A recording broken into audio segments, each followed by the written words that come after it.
बिस्मिल्लाहिर्रहमानिर्रहीम। आज का क्लास है फंक्शंस ऑफ लाइसोसोम्स। लाइसोसोम्स का काम क्या है, कौन कौन सी अहम अफ़ाल वो सरअंजाम दे रहे हैं। जिसमें पहला नंबर इंट्रासेलुलर डाइजेशन की है। इंट्रासेलुलर डाइजेशन की एक किस्म है जिसमें खुराक को सेल के अंदर ले आया जाता है और सेल के अंदर ही उसकी डाइजेशन जो है वो वाक़या हो जाती है, यानी it is a sort of digestion. Food is directly taken into the cell and digested into the cell. इसके साथ देखें तो लाइसोसोम्स को रिसाइकलिंग सेंटर भी कहा जाता है, क्योंकि ये ब्रेक डाउन करता है वो तमाम वेस्ट मटेरियल की जिसको सेल के लिए कोई ज़रूरत नहीं होती। तो इसके जो हार्मफुल इफ़ेक्ट्स होते हैं उससे सेल को भी बचाया जाता है। ठीक है, इसमें क्या आते हैं डैमेज ऑर्गेनाली। मिसाल के तौर पर एक ऑर्गेनाली ख़राब हो चुका है तो इसको रिमूव किया जाता है सेल से। इसके साथ ओल्ड सेलुलर कंपोनेंट्स हैं तो उसको भी सेल से रिमूव किया जाता है। So therefore lysosomes are called recycling centre, क्योंकि इसमें ओल्ड ऑर्गेनाली भी रिमूव किया जा रहा है, वेस्ट मटेरियल की भी सफाया किया जा रहा है और साथ में ओल्ड सेलुलर कंपोनेंट्स की भी सफाया हो रहा है। तो therefore it is called recycling centre. दूसरा जो उनका काम है वो ऑटोपैगी की है। ऑटोपैगी एक प्रोसेस है जिसमें degradation of cell's own components वाक़या हो जाती हैं, यानी सेल्स के वो कंपोनेंट जो कि ख़राब हो, जो कि अपना फंक्शन न परफॉर्म कर रहा हो, तो इसकी तनज़्ज़ुली की जाती है, उसको ख़त्म किया जाता है और इसके ज़रिए से सेलुलर हेमोस्टेसिस को जो है वो मेंटेन रखा जाता है। तो ये भी इस प्रोसेस को ऑटोपैगी कहा जाता है और इस प्रोसेस के लिए जो रिस्पॉन्सिबल है वो लाइसोसोम्स हैं।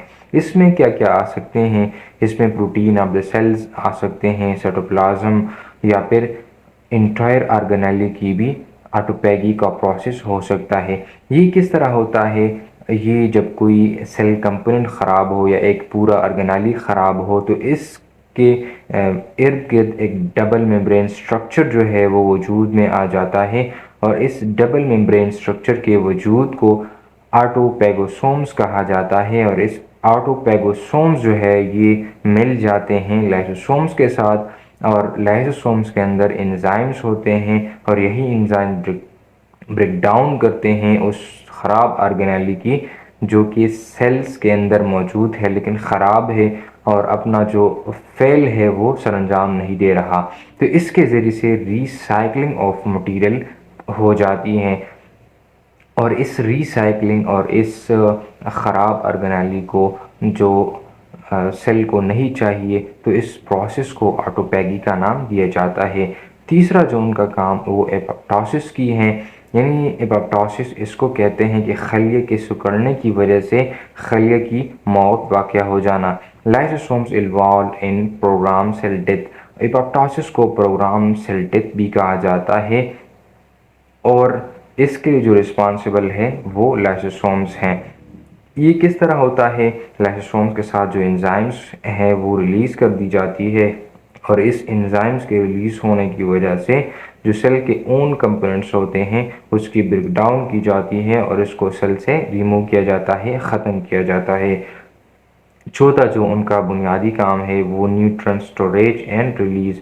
लाइसोसोम्स के अंदर कुछ सर्टन न्यूट्रन जो है वो स्टोर की जाती है, मिसाल के तौर पर अमाइनो एसिड्स हो गई, शुगर्स हो गई, और ये उसके स्टोरेज करने के बाद जब सेल्स को इसकी रिक्वायरमेंट हो तो इसको रिलीज़ कर दी जाती है और सेल की जो रिक्वायरमेंट्स होती हैं उसको पूरी कर दी जाती हैं।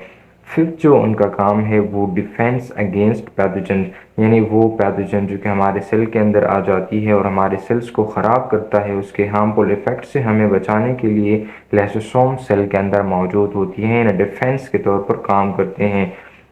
Lysosome role defending cells from pathogens, जैसे बैक्टीरिया हैं तो वो भी ख़तरनाक है, बीमारियाँ कॉज करती हैं। इसके साथ वायरसेस हैं वो भी बीमारियाँ कॉज करती हैं।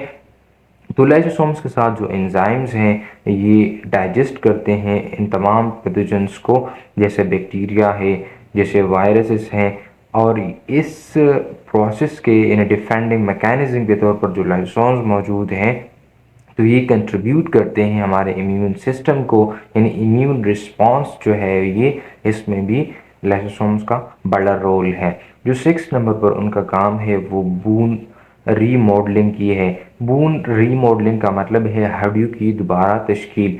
लाइसोसोम स्पेशलाइज्ड सेल के अंदर भी मौजूद होते हैं जिसको ऑस्टियोक्लास्ट कहा जाता है, और इस ऑस्टियोक्लास्ट में लाइसोसोम पार्टिसिपेट करते हैं बोन रीमॉडलिंग के, यानी हड्डियों की दोबारा तश्कील में ऑस्टियोक्लास्ट के अंदर लाइसोसोम्स मौजूद होते हैं जो कि बोन रीमॉडलिंग करते हैं।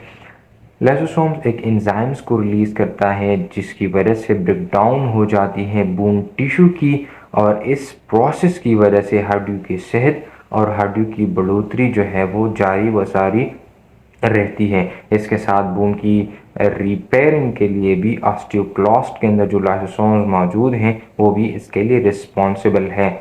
जो 7 नंबर पर उनका काम है वो डेवलपमेंटल प्रोसेसेस की है, यानी degradation of tail of tadpoles of frog. Tadpole की दुम ख़त्म हो जाना और उस फ्रॉग की शक्ल इख्तियार करना, इसको मीटामॉर्फोसिस कहा जाता है, यानी शक्ल की तब्दीली। टेडपोल की एक किस्म होती है और फ्रॉग की दूसरी, यानी टेडपोल से फ्रॉग का जो सफ़र है इसको मीटामॉर्फोसिस कहा जाता है, और इसमें भी लाइसोसोम्स का बड़ा इम्पोर्टेंट रोल है। ओवरऑल देखें तो फंक्शंस ऑफ लाइसोसोम्स बहुत ज़्यादा ज़रूरी हैं सेल्स के लिए। कौन कौन से सेल्स की एक्टिविटी के लिए? मेंटेनिंग सेलुलर हेल्थ, किसी भी सेल के हेल्थ को मेंटेन रखने के लिए लाइसोसोम्स बड़ा इम्पोर्टेंट ऑर्गेनाली है।